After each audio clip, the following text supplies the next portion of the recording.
So here we are, guys. This is the MG Hector top-end model Sharp Edition in signature red. As you can see, the front is really imposing with its huge honeycomb grille. Now either side is flanked by indicators which are of LED type, and they also act as the LED DRLs. These indicators are of floating type, just like the ones on the Audis. We've then got the headlights which are of LED projector type, and below that sit the fog lamps.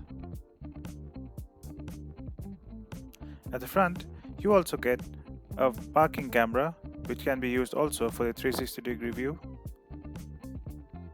Moving on to the sides now. We've got 17-inch wheels which have the signature MG machine cut alloy wheels, and this is only available on the top variant. The base variant gets steel wheel with wheel caps, and the mid variant gets silver.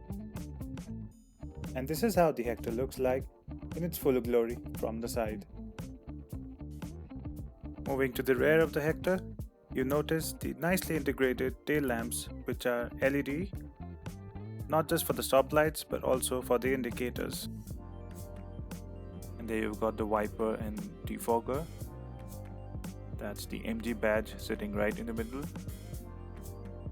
That's a badge for hybrid, since this is the petrol hybrid version.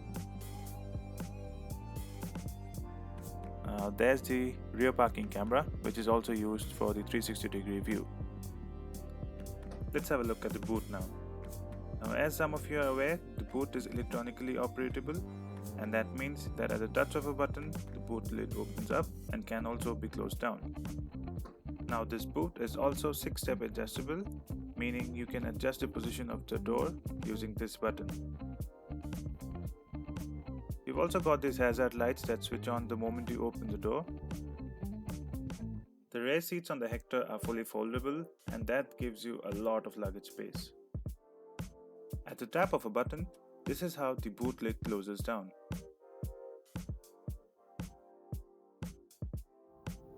Now let's talk about the insides of the MG Hector a little bit. Now the Hector is filled with all the gizmos that are possibly available right now. They've tried to fit in all the good features in, and then they've omitted a few which we'll talk about later. But then overall the cabin look and feel is quite good. It has a bit of hard plastics here and there, couple of leather finishes. The top model, which is the Sharp model, has leather fitted seats which look good. Some part of the console also has leather finish. We then have some plastics here as well, grey finished handlebars and door openers. A slight piano blackish finish on the power window switches. Really nice air vents, aircon vents.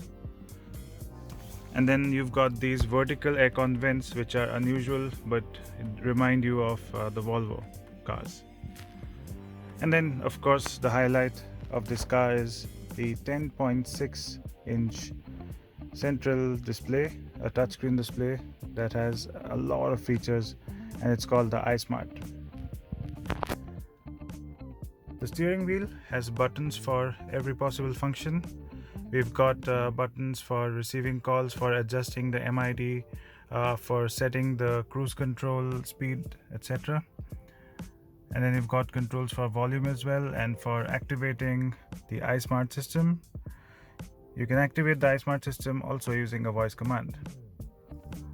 The steering wheel looks quite refreshing. It's a change. The steering wheel isn't that large. It looks quite small for a car of its size. As you can see, the MG Hector is quite large in terms of dimensions, but the steering wheel here is actually, it gives you a feeling of a small city compact car. Having said that, the feel on the steering wheel is quite nice thanks to the leather finish. You have controls for power windows and locking and unlocking the door on the driver's side. You've got switches for opening the tailgate, for adjusting the light intensity, the headlight intensity, and then you've got buttons to adjust the outside rear view mirrors. Now the MID is quite huge as well, and let's begin with looking at some of the features that the MID has. To begin with, you'll have to press the start stop button that's right here. The start stop button is quite nice and chunky. It's got a really nice dimple. The moment you activate it, the system comes on, the MID as well as the iSmart system.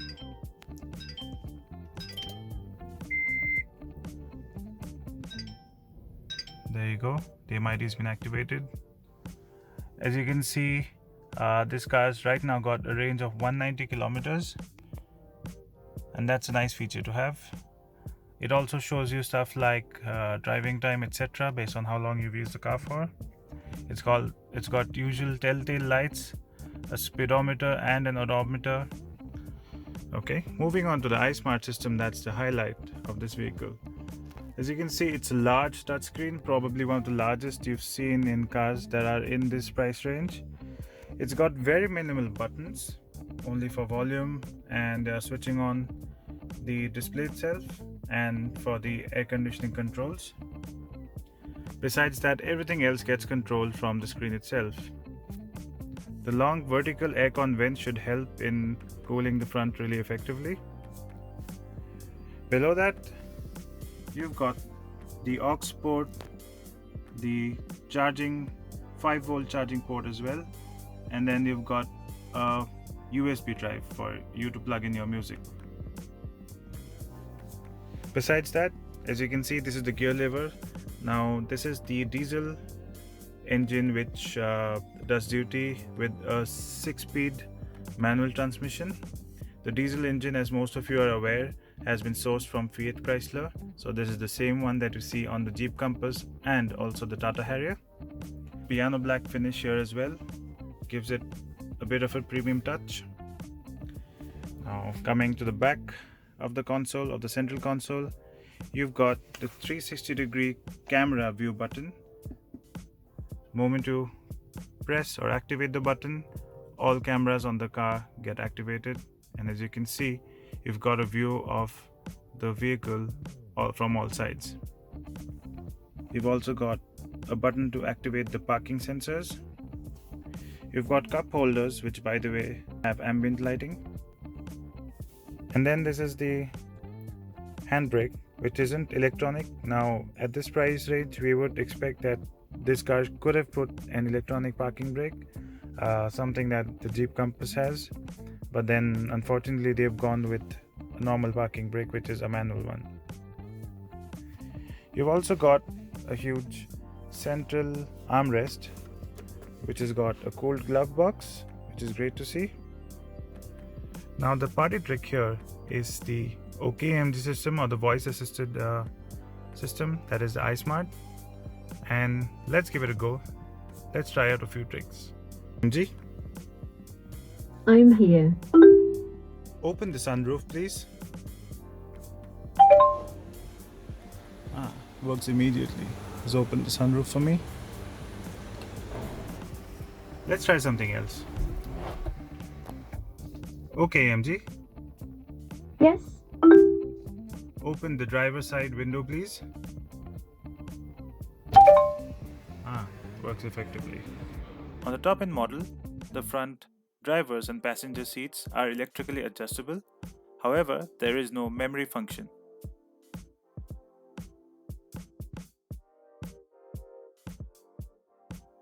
Before we move on to the rear, let's have a few more glimpses of the front of the MG Hector.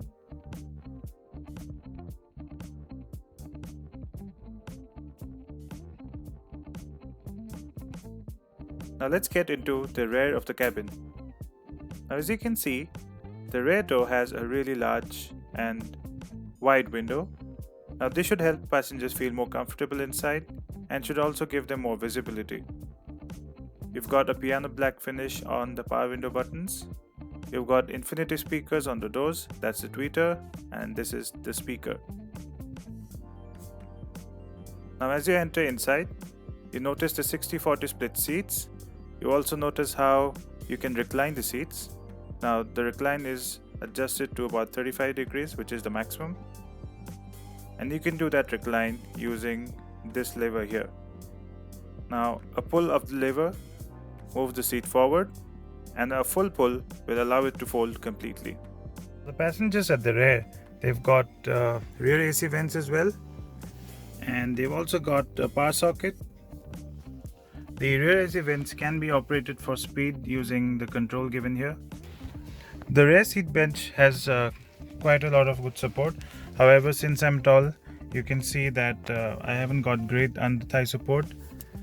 You can still open up and sit comfortably for a tall guy like me. The passenger seat and the driver's seat are both set to my height, so basis that, I think the legroom provided is quite generous. As some of you are aware, I'm 6 feet 2, so I'm taller than an average Indian male, and there's still a lot of headroom for me on the edge of the seat. However, I believe it's slightly lowered because of the sunroof system. If I have to sit in the middle, then I get a bit more headroom right here. You can see that the lights can be operated individually. They've got a nice white light. Now the rear seat on the Hector has a 60-40 split for the top end model. You've also got a center armrest, which is quite wide, has small cup holders which aren't too deep. This seat can easily seat 3 people, and it's also got recline function, so just use the lever on the left hand side and then you can recline the seat to up to 35 degrees. Overall, I quite like the car's interiors. The interiors feel premium. However, at this price range, they've also done a bit of a compromise. And some places, for example, they still use some hard plastics here. They could have done with soft plastics. They have leather finishes here and there, which is a bit inspiring. But then they could have done a lot better with the central console with the piano black finish.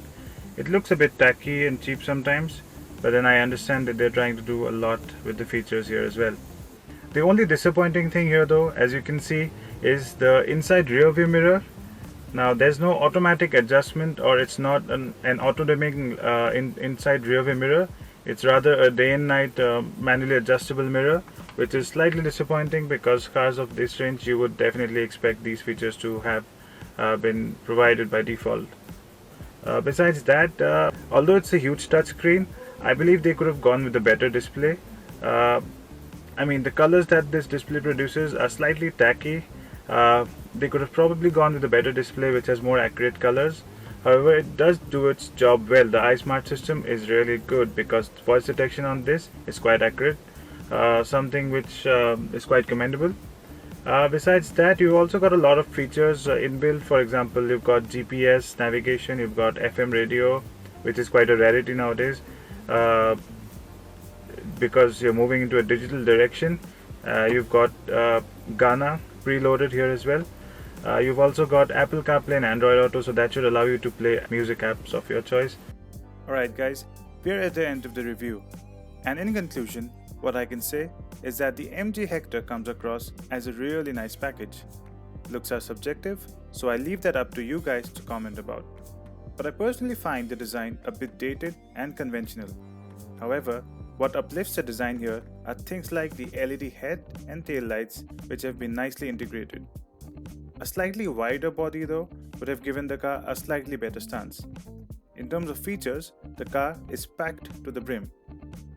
What will work also in this car's favor is its spaciousness. It scores big on that.